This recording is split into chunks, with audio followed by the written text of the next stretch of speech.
everybody. Claudia here from Fluffy Cow Coffee. As you know, we are the only coffee company in the country that supports farm animal sanctuaries, and we do this via our week-long online fundraisers benefiting a specific animal sanctuary around the country. And today we are with the lovely Rita from Wild Spirit Animal Sanctuary. Hi, Rita. Hi, and I'm wearing my merch, which I never do. I like it. Thank you. Oh, I love that. So it's Wild Spirit Farm Refuge, not Sanctuary. Sorry about that. No, it's okay. For some reason, a lot of us founders pick wild. So there's a lot of wilds out there, lots of sanctuaries out there. So I tried to be a little different with the refuge part, just to mix it up a little bit. And as I recall, because this is the second time we've chatted, as I recall, Wild Spirit is named Wild Spirit because of you. You're a wild spirit. You know, yes, I thought of the others when I named it, but it's me. I'm very much a wild spirit and attract other wild spirits, such as all these animals. And I think you have to be, but also living out in the woods. Yes. Not seeing many humans, seeing a lot of animals. You just it's very much a vibe. It's a total vibe. Yes, we're wild out here. We're ungovernable. We're weird. We love it. All right, now Rita, you're going to have to remind me and our fan base. I know your fan base knows all about you, but remind me and everybody watching about Wild Spirit. Like how long you've been around. I know you're in Washington State. You're obviously in the woods in Washington State. Your mission, that kind of thing. Just tell us a little bit about Wild Spirit.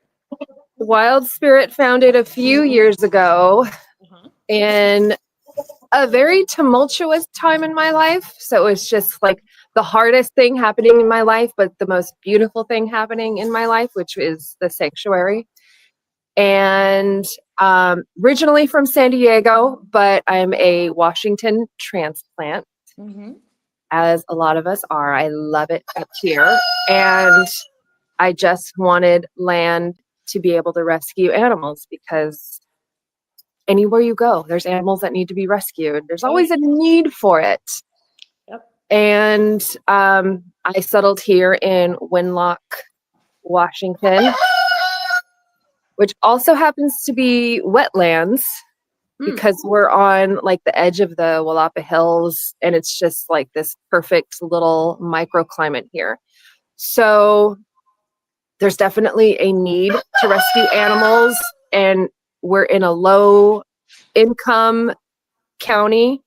So not only do animals need to be rescued, just a lot of people can't afford, medical and things that you need to keep animals healthy. And so my mission here is to rescue animals in need and also work and maintain the wetlands, and take care of the wildlife. It's just there's so much going on here. And how big is the property? The property is 8 acres, which sounds big, but mostly it's wooded. And so I'm only using just a very small portion of it. And I only want to clear land if I have to. But with the wetlands, it's like, not only is it clearing, if I want to put animals on certain spots of the land, I have to prepare it and build it up. So there's a lot of work that goes into preparing, especially for bigger animals, which I've had to do with my pigs. I've had to clear and then just build up spaces with dirt because it's just mud. It's wet. It's very wet. Very wet up there. I know it's very wet. Now, okay, tell us about your residents. Tell us about your animals. Got a lot of animals. Mostly roosters. I hear. are, I mean, they're the most disposable to communities, I think, just because they can be a nuisance. They're not allowed in the city limits. Right. And yeah, I just think they're an inconvenience because they don't lay eggs. And so you see most, if not all, sanctuaries are just at capacity with roosters. Mm-hmm. And so I only have 14. You'll hear a lot of other sanctuaries have way more than that. Yeah. So 14 is nothing. And I don't know. They just have their own personalities. Their roosters are amazing. And I only have 2 hens Mm-hmm. and 6 pigs. I lost a pig. Oh, I'm sorry. Thank you. That was devastating. And then the cats. The cat problem has been so bad.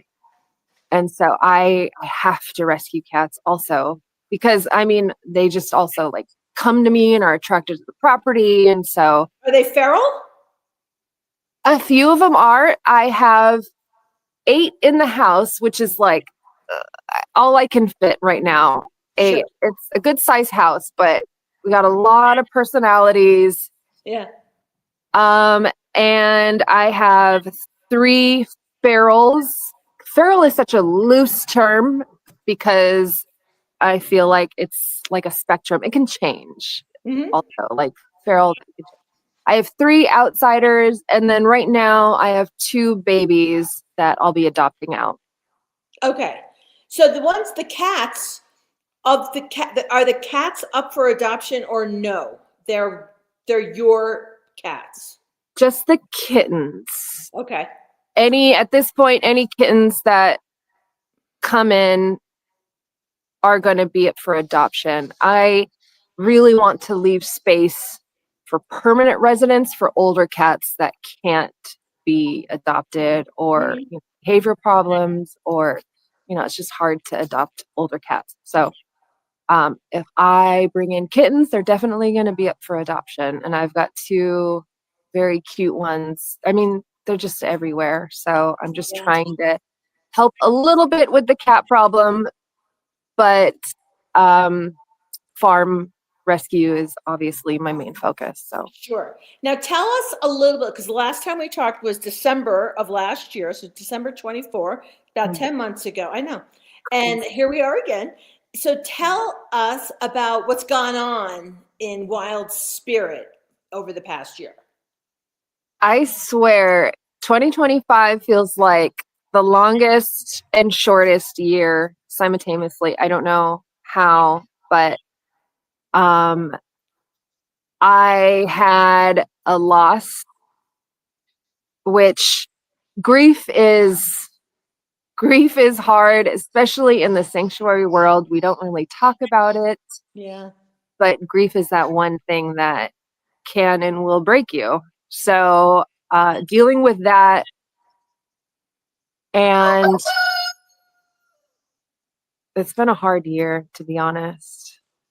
I wish I had. Hard. It's just really It's been really hard. Like I would love to just everything's great, but it's sanctuary life is hard. I was able to table again at one of my favorite events in Portland, Flipside, which is like the coolest vegan market you will ever go to. And I really have to thank the founder, Jess Garza, for poking me to do because usually it takes a lot of energy out of me. I'm a little hesitant because I try to conserve my energy but it's also it's rejuvenating to when you're deep in grief.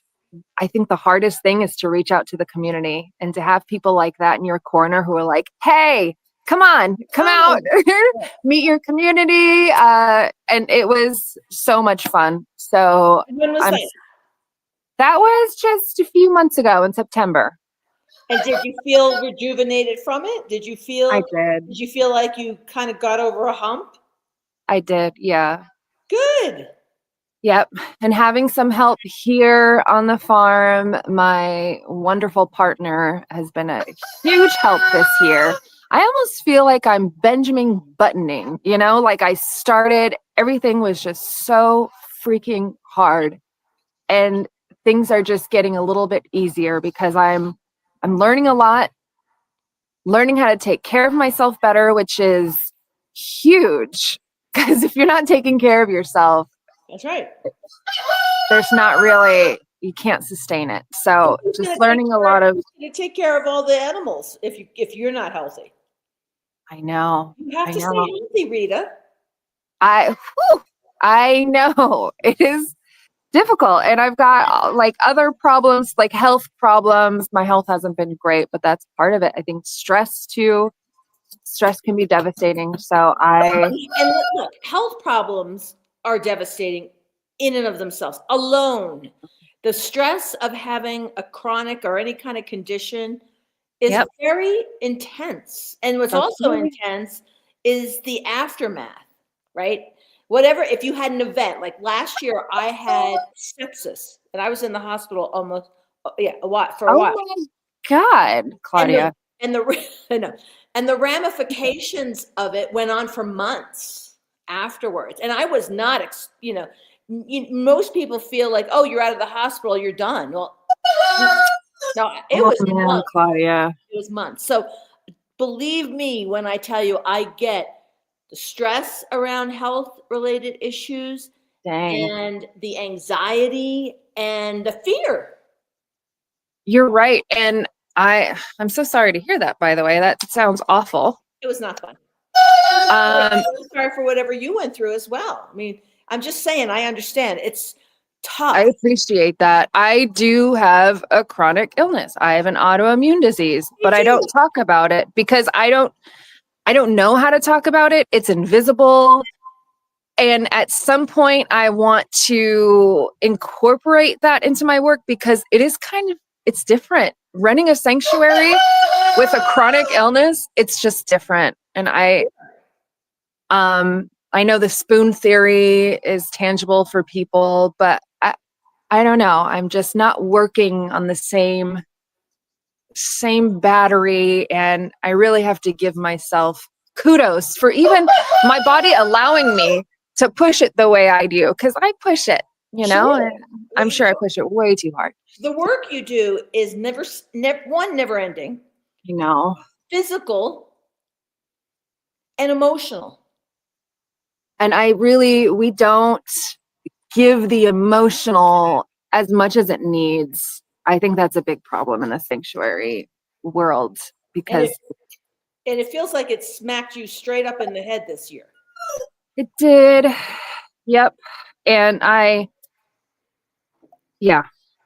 just losing an animal in itself, but there's something with providing sanctuary, being responsible. For some reason, we turn on ourselves.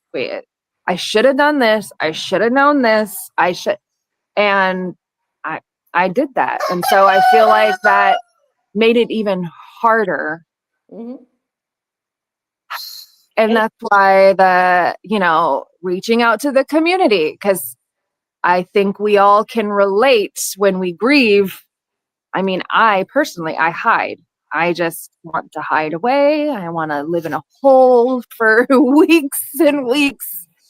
I don't have anyone yet to take the reins of like social media when I'm not feeling up to it. But that's going to be one of the goals, is when I'm not feeling good enough to pop my head up and post, I have someone like on the board or someone who knows the sanctuary well enough to do the posting for me. Because that's one thing I've been struggling with, is consistency. Sure. And transparency on social media, because I'm an introvert.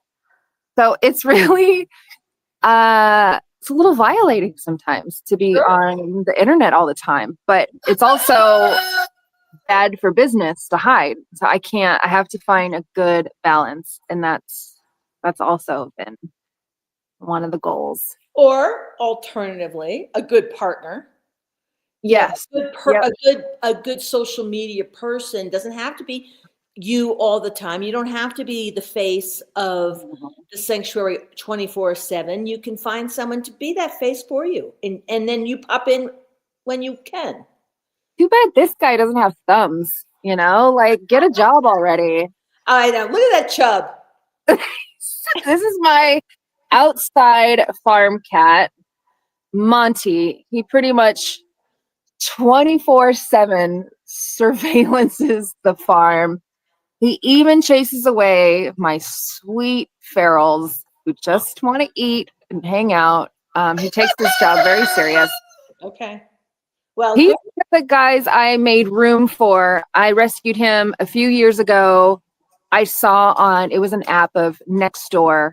mm-hmm. 2 cats need to be adopted. They need to get out of this abandoned house. They're middle-aged cats. I didn't respond right away. A week or so went by. No one did anything, said anything. So I'm like, it's got to be me. So I rescued him and his buddy, very loose. They're not really friends, but him and this other guy, and they're amazing. So that's great. So yeah. Tell us what you're looking forward to in 26, besides 25 being over. Yeah, just crazy. Well, better organization.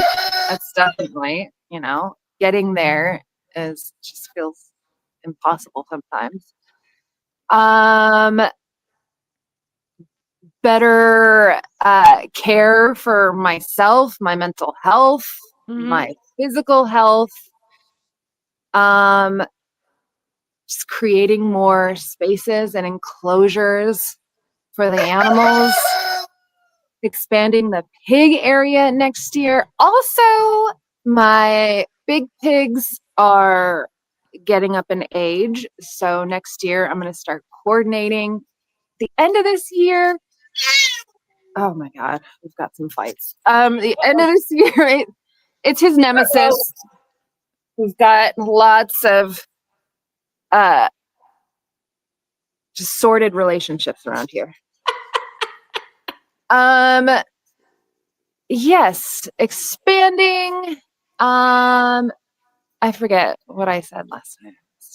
I did too, actually. So let's talk about all right. So first of all, let's talk about the fundraiser itself, the actual fundraiser. Yes. Yeah. So the big girls. Yes. Yep. Okay. So it's Wednesday. We have 4.5 more days. The fundraiser began Monday morning and Sunday at midnight. 4.5 more days. We donate $2.50 for every item sold. Yes, thank you. Of the fundraiser on the website to Wild Spirit Animal Refuge. And we need to get the word out. You're going to have to get somebody with opposable thumbs going on that social media to spread the word about the fundraiser, because we want the raccoons have thumbs and it's weird. And we want to make sure we raise some money for you, but we also want to know what kind of impact like $200 to $300 would have. Oh man. So I've decided the money is going to go to joint supplements for my big pigs. Okay. Which is a huge need, and it's not cheap. One 5-pound bag is close to $200. Jeez, how long does it last? Oh God. So both of my girls each are probably 650 to 700 pounds. Oh, okay. And so this last bag did not last long, but it was a smaller bag. I'm hoping it'll last me a few months. Okay. But I just need those big girls to be healthy. Their joints are starting to click when they, lay down for too long. And even finding supplements that work is difficult, but I found one thanks to a friend, Holly at Chicken and Cooper Oasis, who's close to me in Kelso. She did some research, and this joint supplement I use works. It works well. And so it's going to be the one.